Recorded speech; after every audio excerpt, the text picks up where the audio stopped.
Ugh, I never want to have to do that ever again. All right, let's get into the violence. Making manga is troublesome and you're gonna hate the process, but at the same time, there's gonna be nothing that you'd rather be doing at that moment. Like that's the fun gray area that we get to operate in when we do these things, these crazy things. So who am I? My name is Nick. I recently finished a 20-ish, maybe like 22-page one-shot manga. It's about 4 goth girls that live in a van together and they get stuck on a beach and then they discover the true meaning of friendship. That ending part doesn't happen. But I recently did that and it took me for a ride. Like it included me flying back home to my home state of Virginia and then flying back here to Kansas, and I got sick by jet lag. How does that happen? I was laying in bed one day and I was like, is this it? Am I gonna die here? Like, is somebody gonna come across like all my drawings of goth girls on my laptop and then are they gonna be like, I knew it, he was a pervert? Like, that's what they'll write on my tombstone. Here lies a pervert. But after about a day or so, I was like, nah, I'll be all right. But seriously, I was thinking throughout the process, like, how am I gonna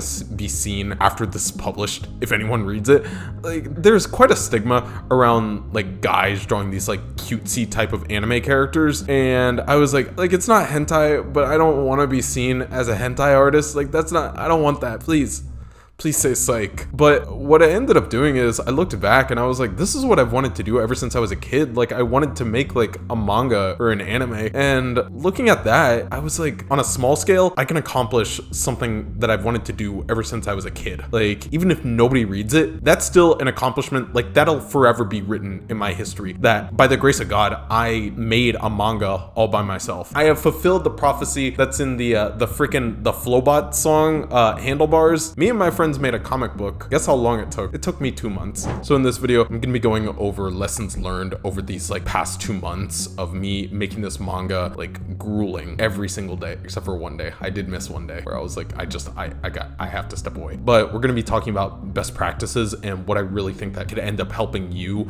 Like if you're wanting to go on this journey, or it's like if you've already made your first manga, but it's like you want the insight of like other people who are doing it and like actually talking about it online, because it's like, it's kind of a small space of us. We're gonna talk about that today. So number one, I would say have an objective laid out. So I recently talked about this in an upcoming video of mine, but I went into this manga with the intention of like, although I'm not the most comfortable drawing versus writing, I'm gonna pick writing every single day. Like, I love storytelling and I love like being able to be like, oh, okay, this is like the arc that the character is gonna take, versus drawing. Like I first started to learn how to draw in 2021, and like I didn't take it seriously that back then. I only started to take it seriously at the beginning of this year, and that's kind of when things changed. So I went into this with the intention, although this is not going to be the best thing that I've ever written, it will be the best thing that I've ever illustrated. $10 word, there we go, incredible. And it's like, no doubt in 6 months I'm gonna look back at it and I'm gonna be like, oh, I can so beat myself now, like, or I can beat the quality of art that I was putting out back then. But like, that's all right. I went in with the notion that that's just gonna happen, and going in with this idea, like I was coming at it from such like a writer's perspective who's like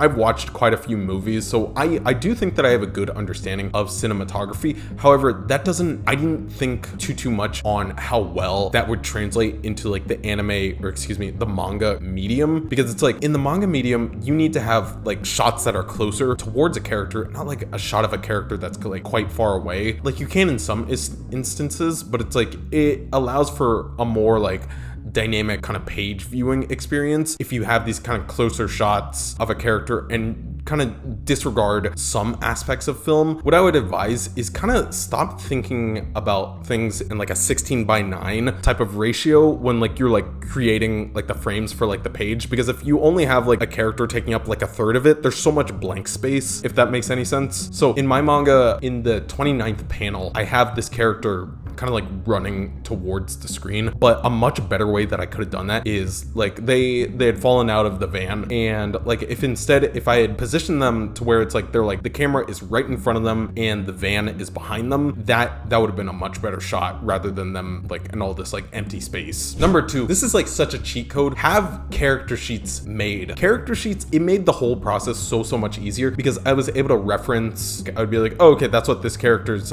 face or or hair looks at this looks at like from this certain angle, and it's like I didn't have to do any guesswork. I made 2 types of character sheets for my 4 characters. I made face angles, so like one where they're looking front, one where they're looking to the side, and then one where they're looking to 3/4. I think that's the angle. I don't know, man. And then the other was full body portraits of all my characters. That way, so that I could see like their outfit and then be like, oh, okay, it'll be much easier to keep things consistent with these 2 sheets. So number 3, storyboard and track progress. So I kept this notebook next to me for the entire time. I went through my script, I figured out what scenes, or rather what lines of dialogue needed to correspond with a panel, like if like 2 lines could go into this one panel, or if just like 1 line had to be reserved for another panel. I took it through a process of storyboarding to the rough line art, and then to final line art, keeping track of this just by like slashing out little numbers. That made things so much easier. And then also going ahead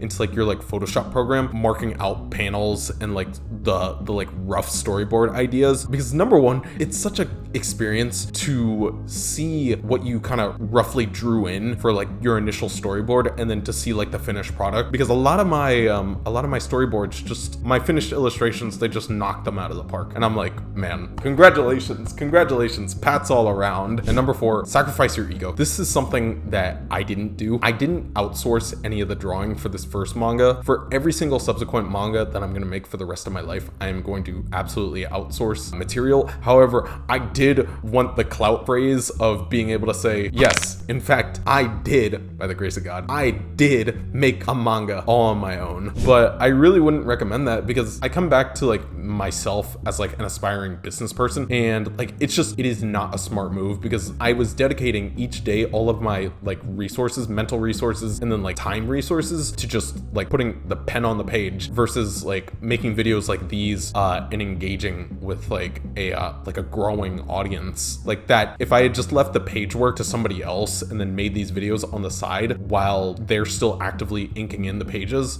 like that, 2 birds, 1 stone. That's incredible. So think about that. To close, I wish you the absolute best of luck in making your manga. It's such a wild ride. Yeah.